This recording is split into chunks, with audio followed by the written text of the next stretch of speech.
I'm upset about it. No, oh, just a minute. I haven't finished. I'm upset about it. It's just absolute garbage. I'm open for discussion on any matter, not just the agenda.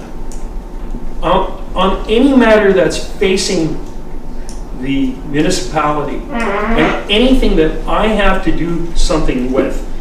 And I'm now reading the motion. Whereas council members have expressed an interest in being involved in the planning of council meeting agendas. What I've just told you that I've heard diddly, I stick with. I've heard nothing from council members. This is the first. And it happened while I was away when people could have contacted me and said, this is what's happening. Then, when I read this, the remainder, that this committee, and I'm the person that's supposed to form committees, when this committee should be made up of the mayor, oh goody, the designated acting mayor. Well, the designated acting mayor is a councillor, and he only becomes the acting mayor when the mayor's not in town. So it should be a councillor, if that's the general gist of it. And then the previous month's acting mayor, again, there is no previous month's acting mayor because the acting mayor is no longer the acting mayor. It's finished with the mayor being present.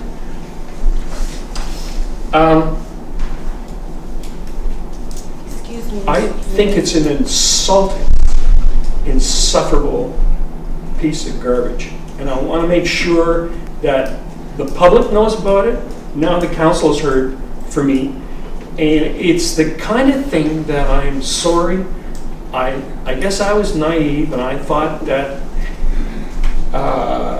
we were going to go along swimmingly and move the place forward. I did not think that the pain in my back, I thought it was just a sunburn. Turns out it was something else. Yes, Councilor Morris. I was just going to suggest that perhaps this item should be deferred to a future date. And it's 10:15 and we have a very important rezoning application that people have come here to hear about that perhaps we should move ahead to agenda item 6.1. 5.1, recommendation to appoint such a committee is on the agenda, and I will move deferral of agenda item 5.1 to a future date. I second that. Any further discussion? I just make a quick comment. Mr. Mayor, just to clear the air a little bit, certainly from my perspective, and I think from most every other councillor's perspective, this proposal was not personal in the least, at all. No, I'm speaking from me, okay? I think a motion to defer, we can't speak to. You can't speak to the motion, but after the deferral's done. It's human nature to try to deal with angst when it's anxious, so my apologies. we have a question. You can't speak to the deferral, but once the deferral's dealt with, you can speak to the issue. So that it's, there's a resolution to defer to a future date, and Councillor Morris moved it, Councillor Lucas seconded it, so we can call the question on that. Question? All those in favor?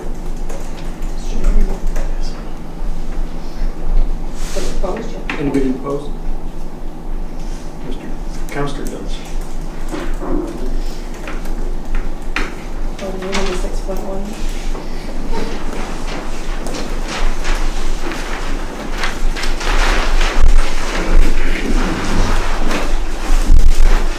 Our next item is the Director of Planning regarding the Twin Island rezoning applications.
council, members of the public.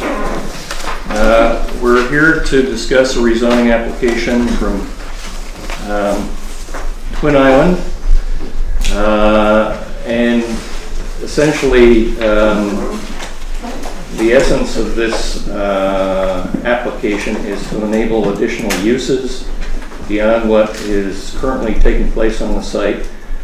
And these uses would be generally classified of a sustainable nature. And I'll get into the specifics of that in a minute. You have the staff report in front of you. This application was received in January of 2011, but because the previous OCP did not support the rezoning application initiative, and because staff resources at the time were dedicated to bringing that new OCP forward, a decision was taken to delay the processing of this until the new OCP is in place. The new OCP is now in place and has been since September of 2011. And one of the outcomes of that particular process is that the Twin Island site, and just before I go further, I'll identify where the site is. It's right here. The site identified as G3A on the map.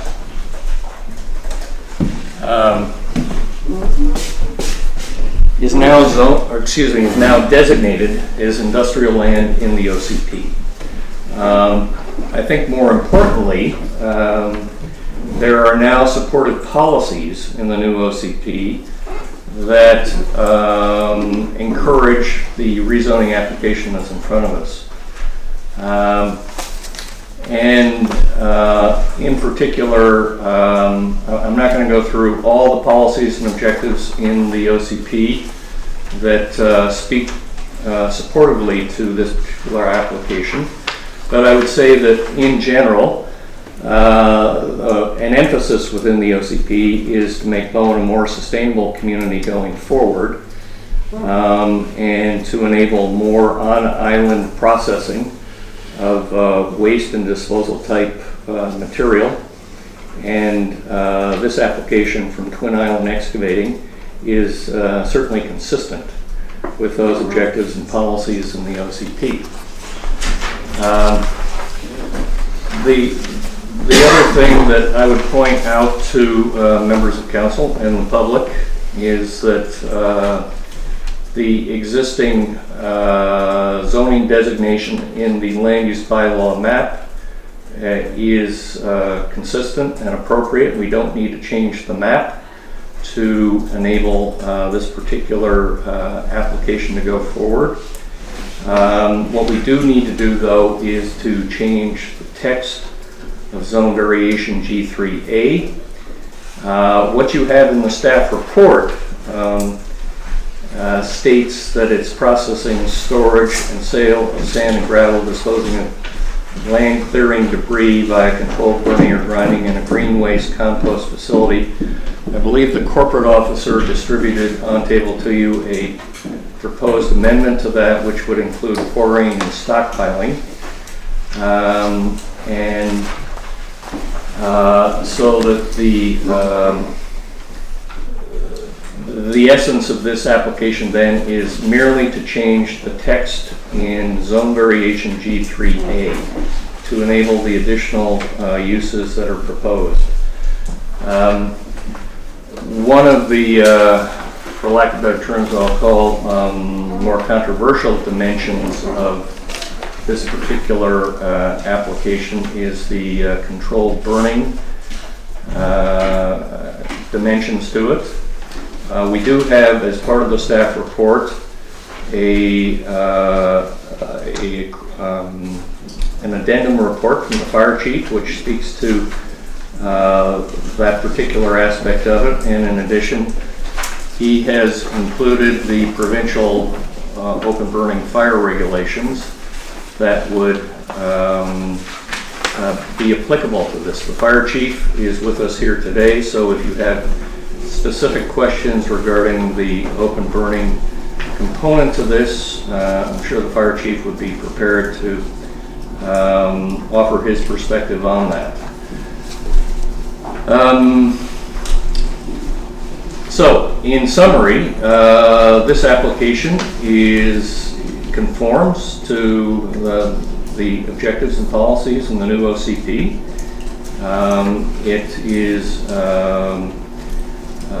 generally consistent with what exists in the land use bylaw, with the exception that we're going to have to change the text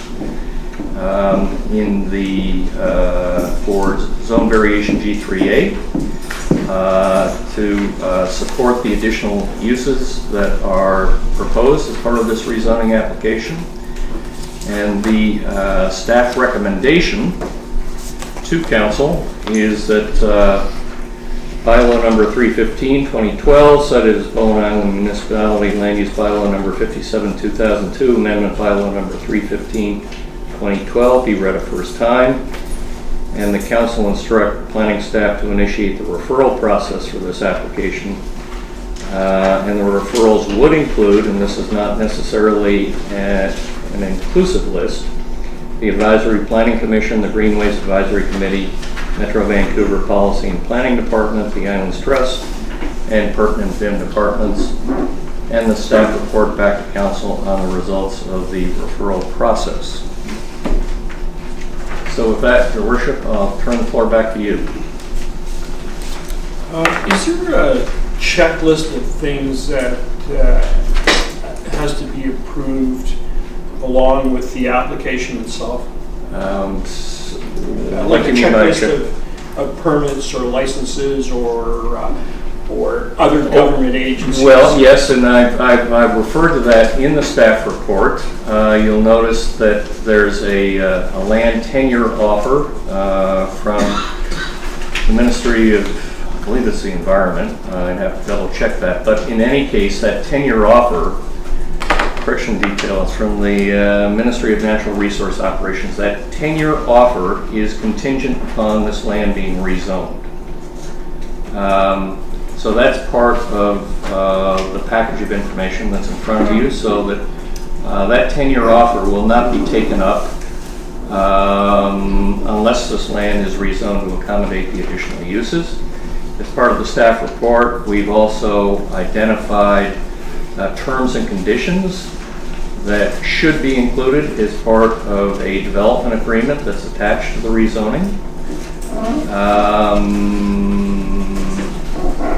Is there a checklist? Sorry, a checklist of things that Well, when we have to. No, that's sorry. That have to come in when the development application comes in. Yeah. Or the rezoning. Yeah, there is. Yeah, and all. There's a checklist. Yes, there is. And has Twin Island met the majority of the, or all of the? It's met everything that's on the checklist. Otherwise, we would not accept it as an application. Which includes, the documentation from them on the application, any supplemental information that we might need, of course, the rezoning fee that's part and